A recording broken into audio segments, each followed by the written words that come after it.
That is about 6 millimeter, 5 millimeter diameter in some segments.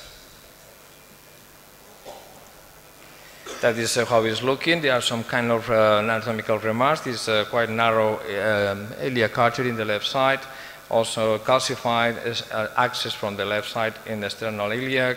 Also, the right renal artery is facing down. Very short neck, you can see here, less than 4 millimeter. An important lumbar artery, it could be feeding the Adankiewicz artery too. So we decided to perform a pioneering repair with that. We looked for the first fenestrated Volton device that was in fact because the narrowing access for us was prohibitive in order to play with the regular graft we have is a Cook device, because this device could be, the Volton device could be deployed with an 18 French Audi delivery system as well as for both sides. So also it has the opportunity to play from below as well as from the arm when it's needed. The specific design for this first in human case. As you can imagine, there are a lot of expectations for that particular case. So the plan was to deploy the main bodies from the right side, could be the best one, and also to going from below to the left renal artery, and also use the proximal access for superior mesenteric artery as well as for the right renal that is, both are facing down. 3 fenestrations for that particular case. But it's the first picture, it's the first picture. You can imagine in the room, many American people inside, a lot of expectation. First in human case in my house. So that is one of the problems that have the live cases or real cases or whatever you want to call it that, because you collected the case many months ago and then you need to repair the case later on. So the first drawback was the left iliac axis was totally occluded, and what you can do for that? You can abort the procedure, everybody go home, continue to think about aorto-uni solution or recanalize the left iliac axis, or continue with aortofemoral bypass or other. There are any opinions in the floor? How many of you decided for the first one? For the second? The third? Some ones. And the fourth? Some ones. So we adopt the third one, was we recanalize using the contra axis, the left iliac axis, just to continue the procedure. So that is the aspect during the procedure. There are any kind of drawbacks was uneventfully, but at the end, it's how it's looking just after the different kind of canalizations with the superior mesenteric artery and right renal from above and the left from the below. Everything looks fine. We start now for the bifurcated aspect. And what is the completion angiogram? What is happening here?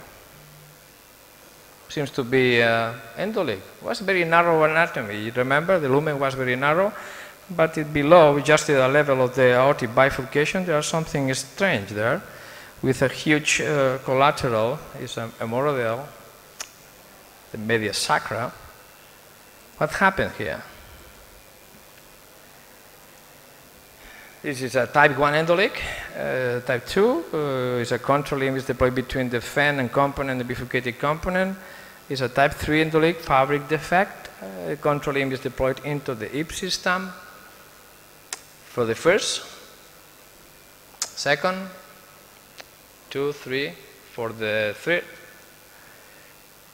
some ones, for the fourth, and the 5. Nobody. What's the 5, my friends? What's the 5?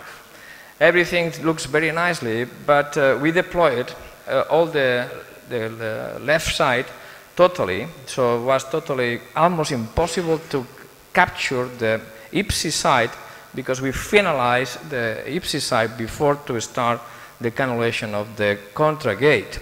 But remember, that's a very narrow anatomy. We're looking for the position of the hypogastric artery. It was quite difficult to identify the markers. So you can see here, this is a step here, that is the stem. This is another important issue, was that the dissection of the angioplasty axis before is a major issue for sure. And you can see here how is looking this particular leakage.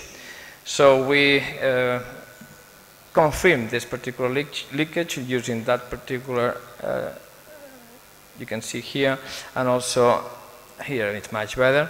This is a step here, that is the space used, no sorry, here, a space used by the guide wire, the catheter, the pigtail, the balloon, wherever you need to perform just before to deploy the control leg, and that is what happened. So it was totally open inside the sac. So what can you do now? Nothing. Crash the limb with a stent occlusion, fem-fem bypass, kissing balloon stenting for both limbs, and stem occlusion. Remove the control limb and realigning with the appropriate stem. Open conversion. For the one, do nothing. Two, zone one. Third, kissing balloon stenting for both limbs and stem occlusion, and remove the control limb at the fourth. Anybody for the fourth? No? An open conversion is not a real alternative. So we perform a kissing balloon because the stem is 15 millimeter in diameter.